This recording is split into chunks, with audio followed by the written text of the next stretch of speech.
Olá, sejam bem-vindos ao Guia Definitivo da Nacionalidade Portuguesa.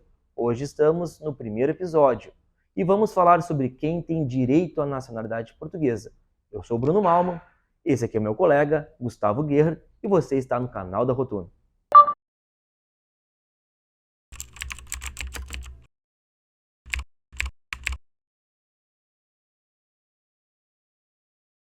Então, nesse episódio vamos falar então, Bruno, quem tem direito à cidadania portuguesa. Bruno, recentemente saiu uma matéria mostrando que estima-se que 5 milhões de brasileiros têm direito à cidadania portuguesa. Como é que funciona isso? Por que estima-se que 5 milhões de brasileiros têm direito a essa cidadania? Então, essa pergunta é bem interessante e essa matéria também é bem interessante, só que essa matéria só vai incluir uma parte daquelas pessoas que podem ter esse direito reconhecido. Ou seja, essa matéria fala sobre 5 milhões de brasileiros que são descendentes em segunda geração de um português. Então, aquele que é descendente de segunda geração de um português, ele tem direito à nacionalidade portuguesa. Mas a lei também concede a nacionalidade a outras pessoas, ou seja, aos filhos de portugueses ou portuguesa, além daqueles que são casados com portugueses, entre outras, mas que eu acho que aqui não é o momento da gente tratar. Nós vamos resumir a essas três possibilidades. Então, a gente pode tirar a cidadania por descendência, por casamento e por outras formas. Vamos focar hoje mais em falar da cidadania por descendência. Ok. Eu posso pedir a cidadania tendo quantos limites geracionais? Então, a legislação portuguesa hoje estabelece um limite, ou seja, a gente tem que ter no máximo um pulo de geração, um pulo só de geração, ou seja, a gente pode ter no máximo um descendente de segundo grau que seja um português reconhecido.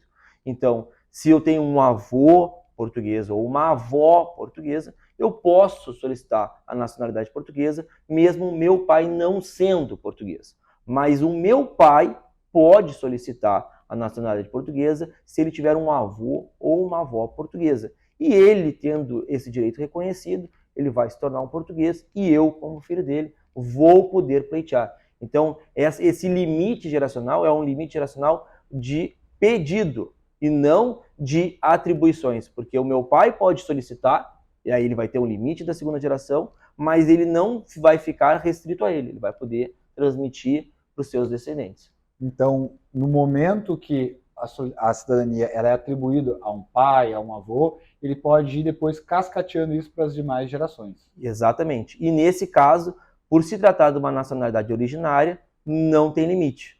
Ou seja, aquela nacionalidade que for reconhecida para aquele que não era português ainda, vai retroagir a data do nascimento e, por causa disso, ele vai poder transmitir não só para os filhos, como também para os netos. Então, a gente tem caso de avô que tem um reconhecimento por ser neto de um português e que transmite a nacionalidade para o seu neto. Então, nós estamos falando aí de uma pessoa que está em quarta geração daquele português originário, Perfeito. daquele português nato, né? Uma pergunta que fazem aqui muito para quem está iniciando a jornada, a pessoa que tem sobrenome português. Sobrenome português não dá direito à cidadania, né? Mas pode ser um indício que tenha algum português na árvore. Qual é o principal requisito para eu pedir a cidadania? Então, o principal requisito, de fato, é a questão da paternidade, né? A gente tem que, de fato, comprovar que aquela pessoa é descendente de um português. E para ser descendente de um português, não necessariamente tem que ter um nome português, porque a gente sabe que, através do casamento, nomes são perdidos, né, no decorrer da história. Então, o que é importante, né, para a legislação e para o reconhecimento da nacionalidade é, de fato, comprovar que aquela pessoa é filho de um português ou que aquela pessoa é neta de um português. Então, se a gente está falando de um neto, é importante a gente comprovar que o nosso pai ou nossa mãe, de fato, são filhas daquele português e depois a gente tem que comprovar que nós somos filhos daquela pessoa que é filha do português. Outra pergunta, Bruno, que muitos fazem aqui na Rotuno, é referente à questão de homem e mulher. Isso para a nacionalidade portuguesa tem diferença entre ser avô, avó, bisavô, avó? Não, não tem diferença.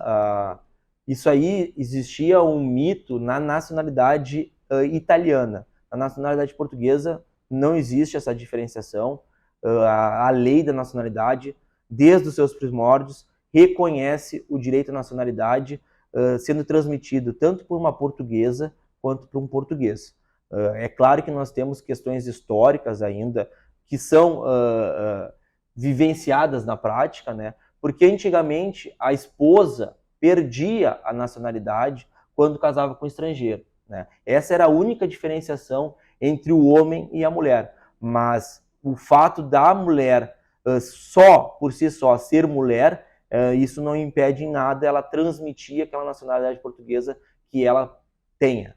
Então, resumindo, a cidadania portuguesa ela precisa ser vinculada ao grau parentesco com o português. Eu posso pular no máximo uma geração e depois ir transmitindo para as próximas gerações.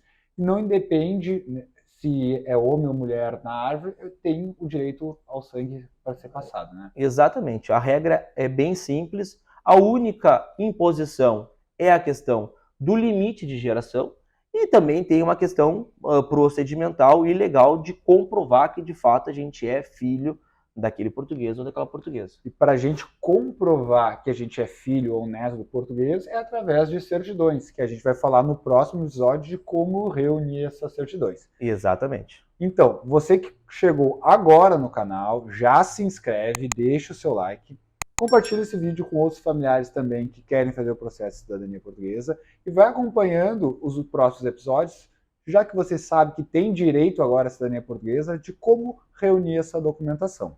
Se ficou alguma dúvida, deixe nos comentários, porque nós vamos ter um episódio extra no qual nós só vamos responder as principais dúvidas deixadas pelos nossos telespectadores.